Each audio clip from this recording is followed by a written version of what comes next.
310 మందికి ఇచ్చిండ్రు. 310 మందికి నోటీస్ ఇచ్చిండ్రు. అంటే ఇట్లా తీసుకొని పోతే ఇవన్నీ ఇది నోటీసుల పరంపర. ఒక చెరువు కింద ఇంకొక చెరువు కింద ఉన్నటువంటి నోటీసుల పరంపర. ఇట్లా అన్ని చెర్లల్లో వాళ్ళు బుకాయించడానికి వెళ్ళేది. ఇవన్నీ కూడా లిస్టు మీకు పూర్తి స్థాయిలో ఎవరికి నోటీస్ వచ్చింది. చివరికి వీళ్ళు ఎంత గొప్పలు అంటే శ్మశాన వాటికలకు కూడా నోటీస్ అంటించి వచ్చిండ్రు, దేవాలయాలకు కూడా నోటీస్ అంటించి వచ్చిండ్రు, కమ్యూనిటీ హాల్లకు కూడా నోటీసులు అంటించి వచ్చిండ్రు. అంటే ఎంత గొప్ప తెలియకలవుడు, ఎంత సమాజ ఉద్ధారకుడు ఈ రేవంత్ రెడ్డి. ఇవాళ అర్థం కావాలి. రేవంత్ రెడ్డి గారికి అర్థం కాని ఒకటి ఉన్నది. రేవంత్ రెడ్డి గారికి చరిత్ర మొదలు చూసుకున్నట్టున్నది. 1976 1976 ఎమర్జెన్సీ చీకటి రోజులు అవి.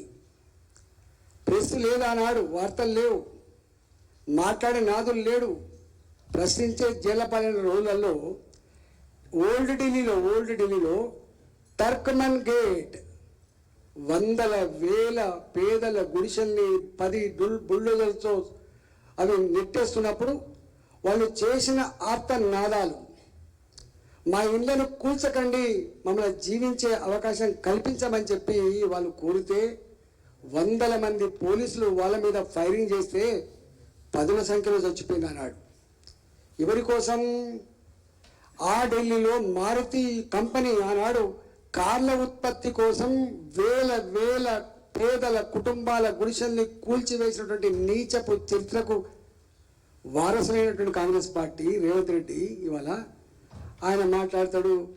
ఇవాళ నేను శ్రీకృష్ణుని అర్జునుని అవతారం ఎత్తినని మాట్లాడితే ఎట్లయితుంది? నేను ఒకటే సింపుల్గా అడుగుతున్నా. ఇవన్నీ రేవంత్ రెడ్డి గారి ప్రభుత్వం కనుక నాకు తెలిసి జడ్జెస్ వచ్చిన రాజ్యాంగబద్ధంగా సంకరించబడ్డ పదవి అది, బాధ్యత అది. గవర్నర్ అయినా, రాష్ట్రపతి అయినా, ముఖ్యమంత్రి అయినా, ఒక ఐఏఎస్ ఆఫీసర్ అయినా, ఒక ఐపీఎస్ ఆఫీసర్ అయినా, చివరికి ఒక అటెండర్ నౌకరి కూడా రాజ్యాంగబద్ధంగా సంక్రమించబడేటువంటి బాధ్యతలు అవి. ఎవరు కూడా అది కాదు. నేనేమంటున్నా, ఇవాళ రేవంత్ రెడ్డి గారిని అడుగుతున్నా, ఇన్ని సంవత్సరాల కాలంలో 1952 అనుకుంటా తొలి ముఖ్యమంత్రి మనకు వచ్చింది. బూర్ల రామకృష్ణరావు గారి నుంచి మొదలుపెట్టి ఇవాటి వరకు 1952 టు ఇవాటి వరకు నాకు 74 సంవత్సరాల కాలంలో 75 సంవత్సరాల కాలంలో ఈ రాష్ట్రంలో పాలించిన 3 పార్టీలు. ఒక పార్టీ మొన్నటిదాకా పాలించిన 9 సంవత్సరాల బీఆర్ఎస్ పార్టీ ప్రభుత్వం, అంతకుముందు 16 సంవత్సరాల పైచిలకు పాలించినటువంటి తెలుగుదేశం ప్రభుత్వం, ఇక 45-46 సంవత్సరాలు 47 సంవత్సరాలు మొత్తం పాలించిన పార్టీ అంతా కూడా ఇవాళ కాంగ్రెస్ ప్రభుత్వమే. నేను అంటున్నా రేవంత్ రెడ్డి గారికి, ఏ ముఖ్యమంత్రులు అయితే ఉండంగా ఈ పర్మిషన్లు వచ్చినాయో మీరు ఫస్ట్ చెప్పవలసింది, మా ముఖ్యమంత్రులంతా కూడా తప్పు చేసిండ్రు.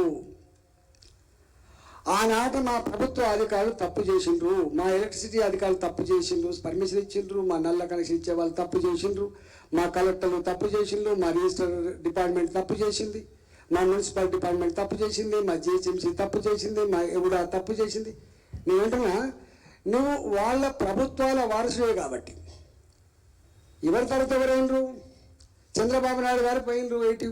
2004లో రాజశేఖర్ గారు వచ్చిండ్రు, రాజశేఖర్ గారు పోయిండ్రు, రోషా గారు వచ్చిండ్రు, రోషా గారు పోయిండ్రు, కిరణ్ కుమార్ గారు వచ్చిండ్రు, కిరణ్ కుమార్ గారు పోయిండ్రు, కేసీఆర్ వచ్చిండు, కేసీఆర్ పోయిండు, ఇలా రేవంత్ రెడ్డి వచ్చిండు. ఇవాళ ఒక కలెక్టర్ పోతే ఒక కలెక్టర్ వస్తాడు, ఒక కమిషనర్ పోతే ఒక కమిషనర్ వస్తాడు, ఒక ముఖ్యమంత్రి పోతే ఒక ముఖ్యమంత్రి వస్తాడు, ఒక ప్రభుత్వం పోతే ఒక ప్రభుత్వం. ఈ మాత్రం సోయి జ్ఞానం నీకు లేదా అంటున్నాను నేను. నీకు ఆ సోయి ఆ జ్ఞానం లేదా? నేను అంటున్నా, ఇవాళ నువ్వు మాత్రమే ఏదో పుట్టుకొచ్చినట్టుగా, నువ్వు మాత్రమే ఇవాళ శ్రీకృష్ణుడిగా చెప్తే, నేను అంటున్నా, గతంలో ఏ ముఖ్యమంత్రులు ఉండగా, ఏ ప్రభుత్వాలు ఉండగా, ఏ అధికారులు ఉండగా, ఏ కలెక్టర్లు ఉండగా ఈ తప్పు జరిగిందో, తప్పు జరిగిందని చెప్పి నువ్వు చెప్పలేసుకో ఫస్ట్. నెంబర్ 1. నెంబర్ 2, బాంబేలో ఈ మధ్య అనుకుంటా అది అభ్యుదయ సొసైటీ ఏదో ఉండే, ఆదర్శ సొసైటీ, అభ్యుదయ సొసైటీ 27 అంతస్తుల భవనం కోర్టు తీర్పిచ్చింది. ప్రభుత్వాల తప్పిదం వల్ల ఇది కట్టబడ్డది, ఇది డిస్మాంటిల్ చేయాల్సిందే, దీనికి అయ్యేటువంటి పూర్తి ఖర్చును ప్రభుత్వమే భరించాలి. నేను అంటున్నా రేవంత్ రెడ్డి గారిని, ఇవాళ